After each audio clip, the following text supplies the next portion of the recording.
Guys, welcome to today's video. Today I'm going to be sharing 5 tips with you guys on how to plan a study schedule so that your study session can be more productive and your life much more easier. So let's get started. So this video is going to be divided into 2 parts. First will be digital planning and the second will be physical planning. And you can all often see me looking to that side because I have some pointers that I want to talk about today so that I don't miss anything out. So yeah, anyways, let's just get started. So the first thing is digital planning. So because after COVID, most of the people have shifted from physical planning to digital planning, which I did too, and I discovered various apps, but I'm gonna share my 2 most go-to apps that I always use, helpful apps for me, and the best part is they both are free. So let's get started. The first one is Google Calendar. This is one of my favorite apps for time management. Yeah, but I also used Microsoft Calendar for a bit, but this is my favorite app because you can put different tasks in different colors.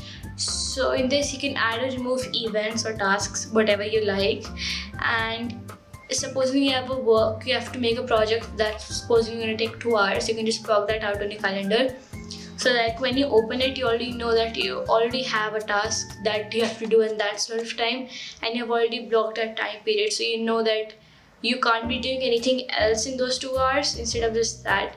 So it makes you a much more organized person because then you will not make your to-do list which is overflowing and you don't have enough time. So yeah, the second app that I personally, it's just the top tier app that I've used, and there are many apps, but this is the one that is best, is that you probably guessed, is Notion.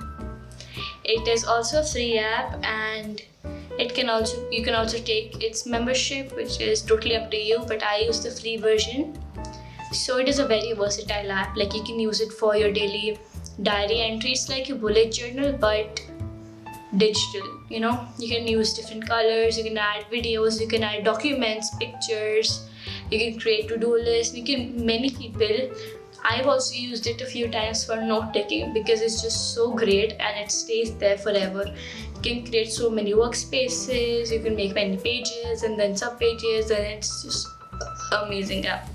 Would recommend. And if you have a student ID, which I did which you get from a school, you can also get a few features that you get from memberships for free. So make use of that ID. The second part of this video is physical planning. So I have shifted from digital method back to physical planning because I just liked the way that I used to handwrite all my tasks on a piece of paper and then stick it to my wall. I just used to miss that feeling, so I have shifted back from digital planning to physical planning. So, but you guys can do whatever, it's up to you, it's your life. So anyways, for me, the first thing that comes to my mind when I think of physical planning is to create to-do lists.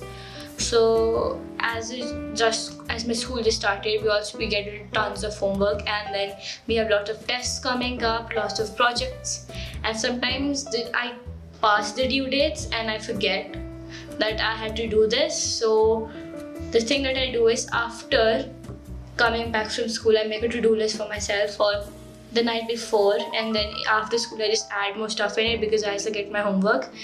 I just take a piece of paper, probably I use a sticky note, but then I sometimes also use different notepads, but usually it's the sticky note, and I write everything that I want to get done and paste it on my wall. So when I'm studying, I can just be if I've done with one thing and I'm what I want to do, I can just look up and be I have this to accomplish. And pro tip that you do is, when you're done studying, you should reward yourself.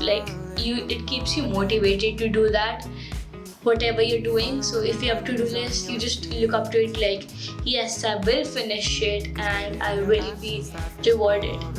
But also don't make a to-do list too long or something that's you cannot accomplish physically.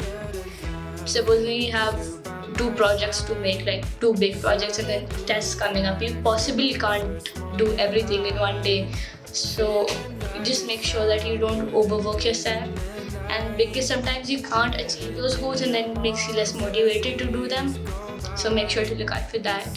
The second thing that I do while making to-do list is prioritizing what I want to do. So let's just say I have a test tomorrow and I have a project due the next week. Obviously I'll do my test first, right?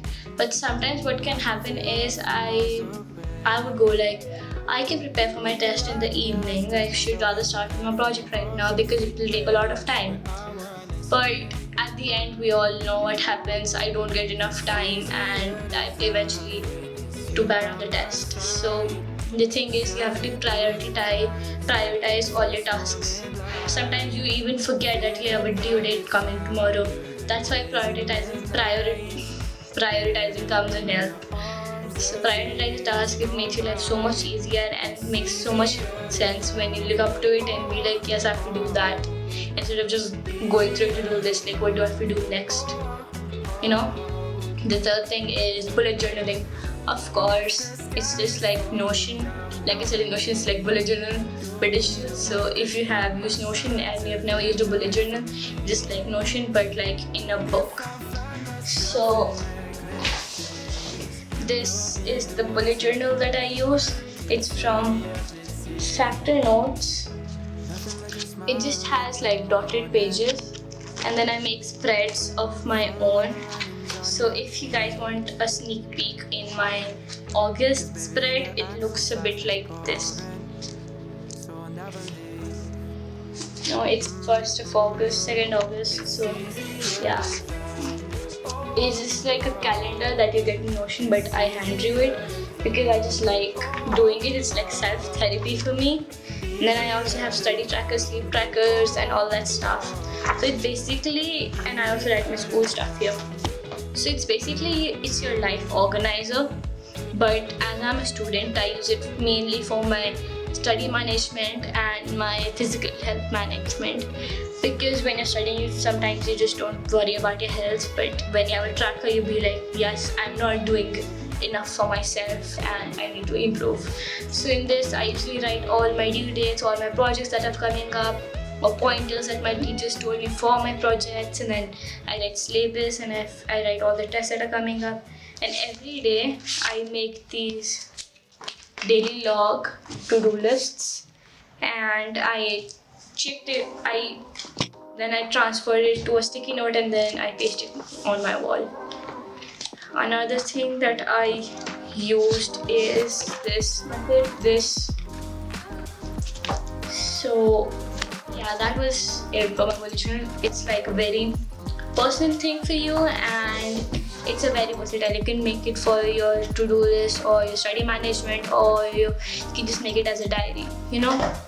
But anyways, I will be doing an in-depth tour of my bullet journal in the future, so make sure to look out for that. But yeah, that was it. Thank you guys for watching this video. I hope you liked it. Make sure to like, subscribe and share this with your friends who need it, and I'll see you guys next time. Bye.